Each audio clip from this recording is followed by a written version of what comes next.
Palabra y vida. Con el padre Manuel Horta, desde Sevilla.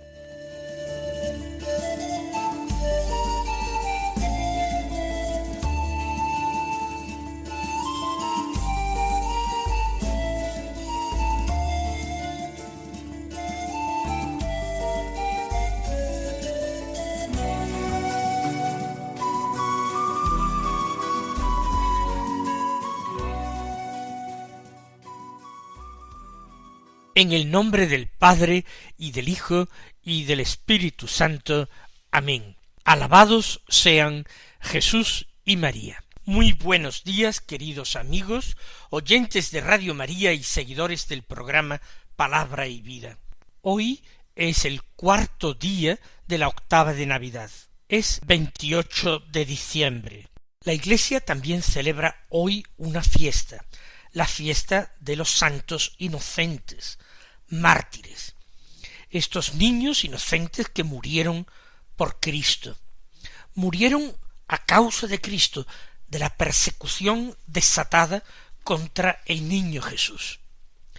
Y sí, a pesar de que no lo parezca, son verdaderos mártires, porque todo el que derrama su sangre a causa del Señor lo hace porque quien le persigue, en definitiva, está persiguiendo al Señor y al Maestro. Y como al Señor y al Maestro no puede llegar, se queda en el discípulo. En este caso se quedan en los pequeños. Herodes no puede eliminar al rey Mesías que ha nacido en Belén, pero trata de hacerlo, y para eso ordena la muerte de todos los niños nacidos en Belén y sus alrededores de 2 años para abajo. Quiere que mueran muchos, aun a sabienda que son inocentes, con tal de que perezca el que es más inocente de todos, el Cordero de Dios, que quita el pecado del mundo, ese Cordero sin mancha ni defecto que un día se sacrificará para el perdón de los pecados de todos los hombres. Es la fiesta de los santos inocentes, de estos que fueron los primeros mártires de Cristo. Los santos inocentes eran niños muy pequeños, pero aun siendo incapaces de dar testimonio con palabras, sin embargo, con sus vidas, con el derramamiento de su sangre, sí están dando testimonio de que la inocencia es perseguida, de que los pequeños y los débiles son considerados peligrosos. Vamos entonces nosotros a escuchar la palabra de Dios y meditarla. En el texto del Evangelio de San Mateo, capítulo 2, versículos 13 al 18, nosotros vamos a encontrar el relato de este martirio. Dice así el texto: Cuando se marcharon los magos, el ángel del Señor se apareció en sueños a José y le dijo: Levántate, coge al niño y a su madre, y huye a Egipto, quédate allí hasta que yo te avise, porque Herodes va a buscar al niño para matarlo. José se levantó, cogió al niño y a su madre de noche, se fue a Egipto y se quedó hasta la muerte de Herodes. Así se cumplió lo que dijo el Señor por el profeta: Llamé a mi hijo para que saliera de Egipto.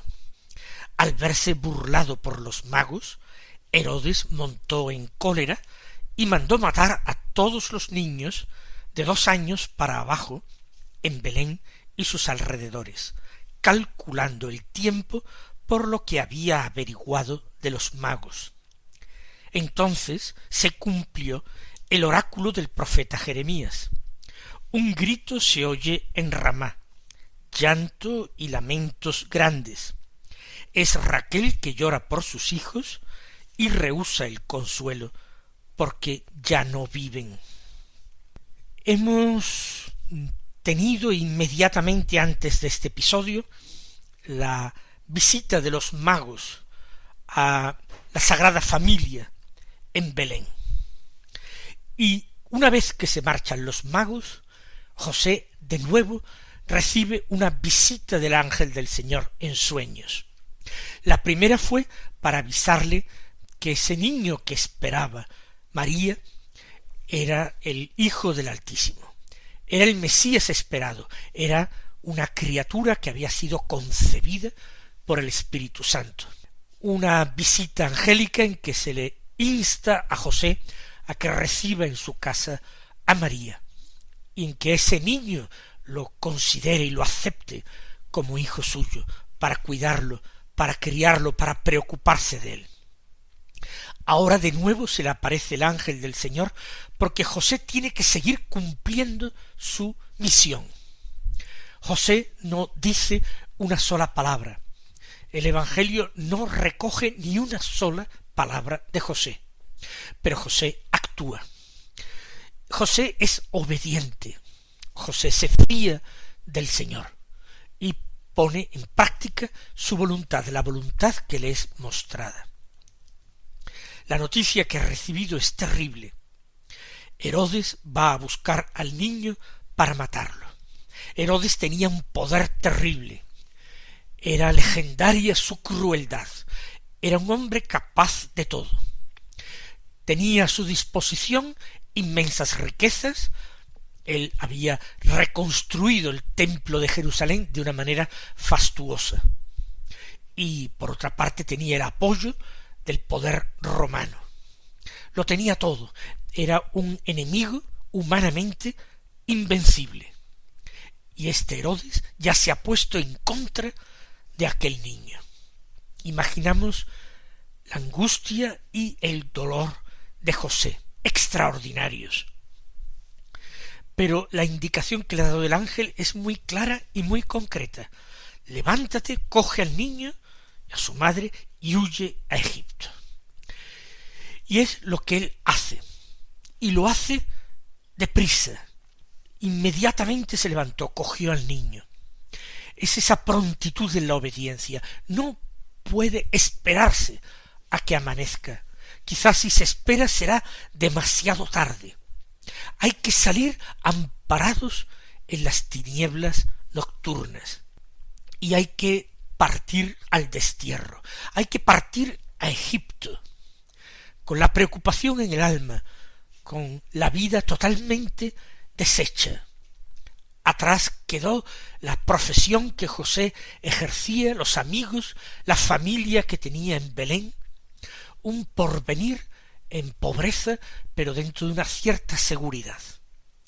Ahora va a una tierra extraña, donde habitan también judíos, pero donde la mayor parte de la población es pagana, y sigue o a los antiguos dioses egipcios o a los dioses de los conquistadores romanos.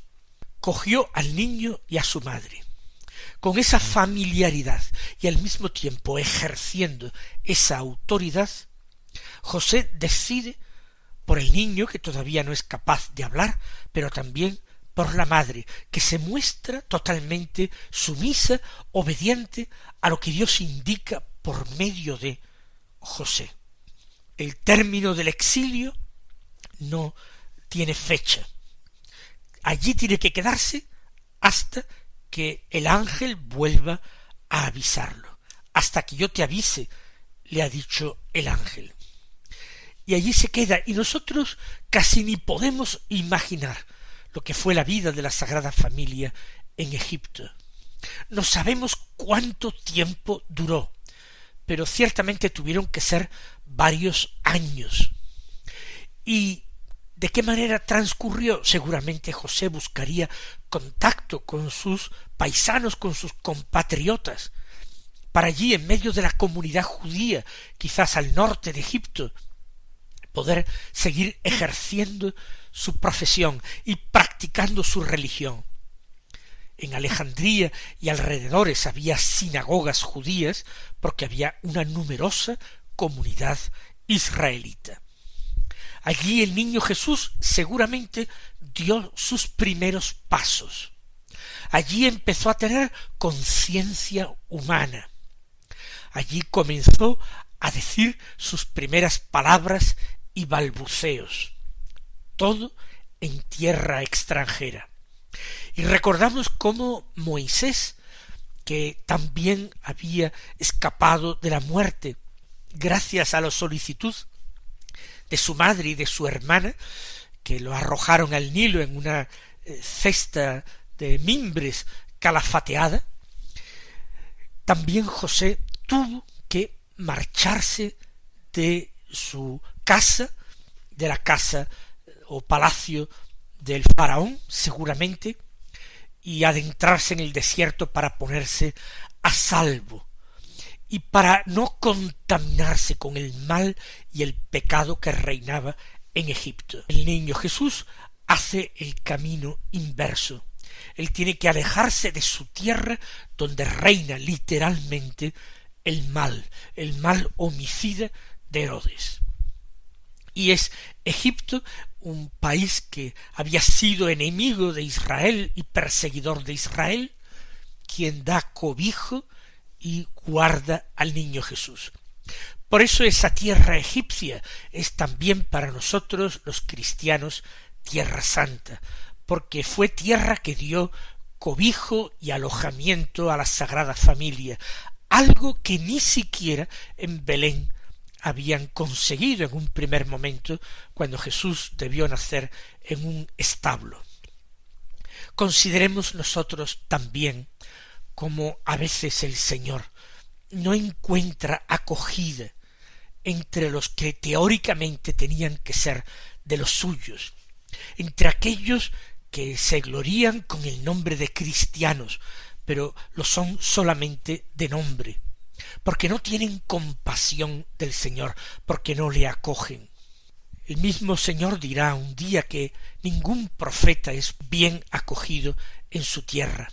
Jesús, desde el principio de su existencia, no fue bien acogido en la tierra y tuvo que verse forzado a la emigración.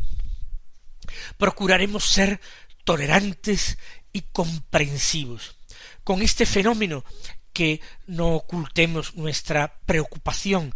Puede ser muy difícil cuando se convierte en masivo y cuando los emigrantes a veces no se acomodan a los usos y costumbres del país que los acoge, sino que pretenden seguir viviendo como en su tierra, en país extraño.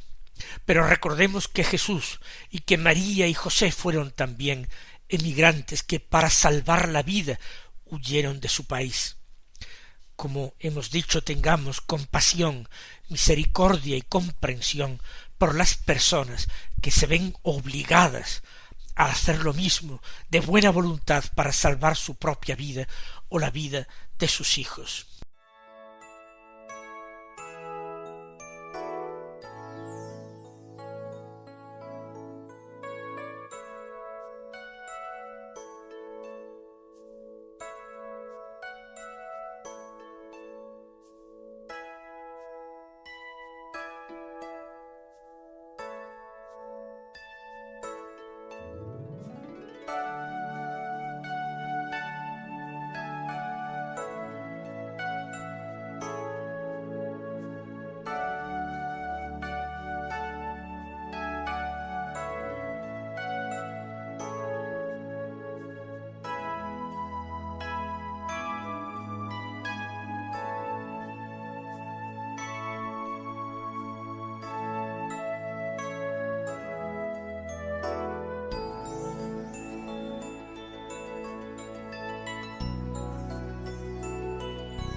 San Mateo dice: así se cumplió lo que dijo el Señor por el profeta: llamé a mi hijo para que saliera de Egipto. Mateo es un evangelista que se complace particularmente en citar a la Escritura, citar a los profetas.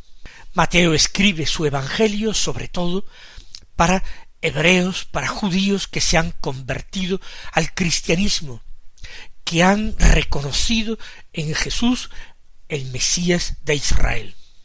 Para ellos que están familiarizados con las Escrituras, Mateo cita la palabra de Dios para que ellos se den cuenta de que no se trata de una novedad, sino que se trataba de algo anunciado y previsto en las Escrituras, que Jesús es el cumplimiento de la ley y los profetas. Y aplica unas palabras que fueron pronunciadas para Israel. Llamé a mi hijo para que saliera de Egipto.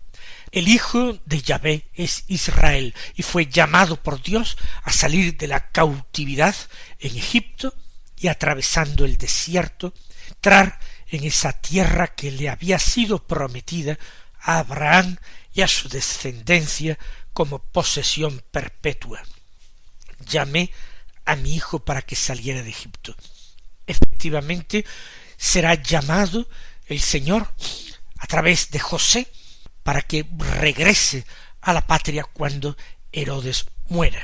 Pero veamos ahora lo que ocurre con Herodes. Dice San Mateo que Herodes, al verse burlado por los magos, montó en cólera y mandó matar a todos los niños de 2 años para abajo en Belén y sus alrededores. Herodes, de hecho, podría haber acompañado a los magos, haberse tomado esa molestia, ya que tanto le iba en ese encuentro del Mesías. A él no le interesaba la venida del Mesías, porque el Mesías era el rey legítimo de Israel, el rey prometido, y él era un rey intruso, ni siquiera era judío, era un edomita o idumeo, impuesto por los romanos sobre aquel reino oriental que para ellos era Palestina. A Herodes no le interesaba. Pero si se hubiera tomado la molestia de acompañar a los magos, habría también encontrado a Jesús, con María, en brazos de María, acompañado de José. Y quizás si se hubiera producido ese encuentro, todo habría cambiado mucho. Al niño Jesús no lo llegó a ver nunca Herodes el Grande. Más aún, él terminó con la convicción de que había eliminado un problema, de que el niño Jesús había muerto. No supo de su huida a Egipto, ni de los planes de Dios y del aviso del ángel. Él montó en cólera. Le subleva haber sido tan ingenuo, pensando que los magos no se darían cuenta del engaño. Ciertamente los magos fueron ingenuos. Acudieron por ignorancia en Jerusalén a Herodes preguntando dónde estaba el rey que había nacido. Pensaron seguramente que el Mesías sería un príncipe de aquella casa y habría nacido en aquel palacio. Todo esto alertó a Herodes, que hizo las consultas pertinentes a los escribas de su reino y a los sacerdotes para informarse de las circunstancias y el lugar en que tenía que nacer el Mesías. Como no puede eliminar al niño, escapa de su capacidad de investigación, manda matar a todos los niños de 2 años para abajo en Belén y sus alrededores. Hoy día se pone como prototipo del hombre cruel.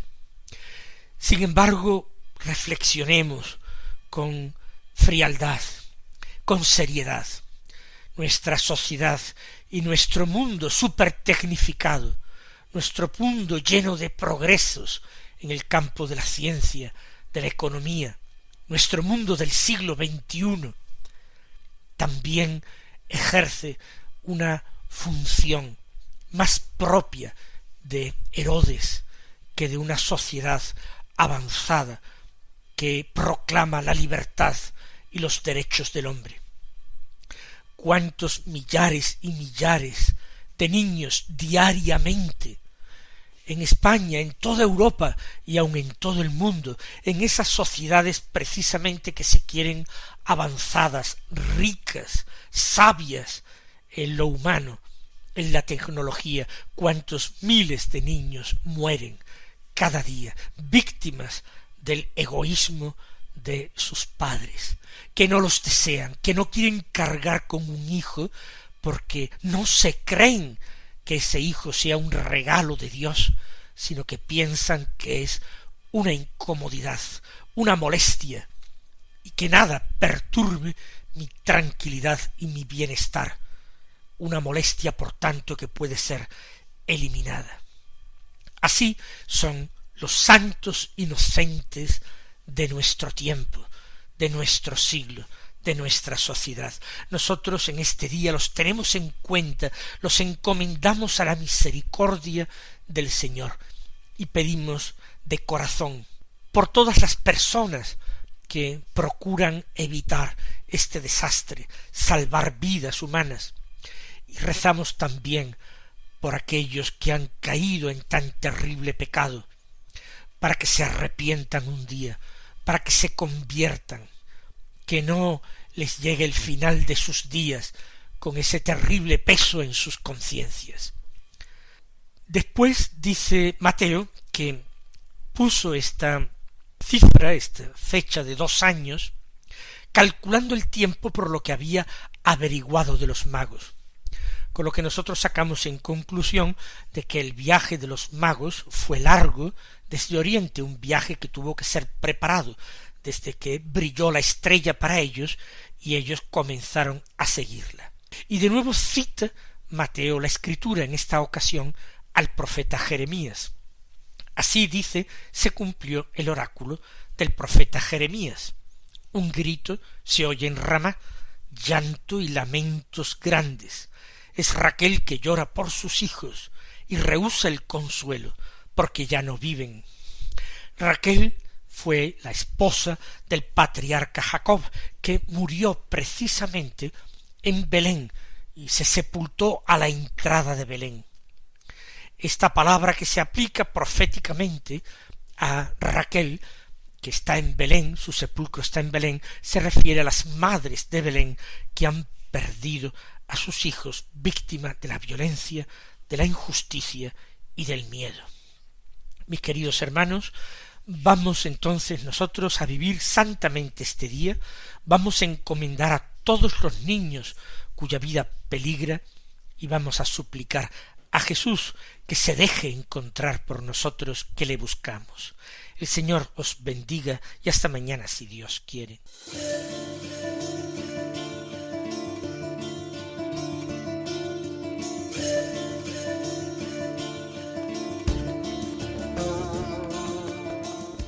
Han escuchado en Radio María Palabra y Vida, un programa que dirige el Padre Manuel Horta.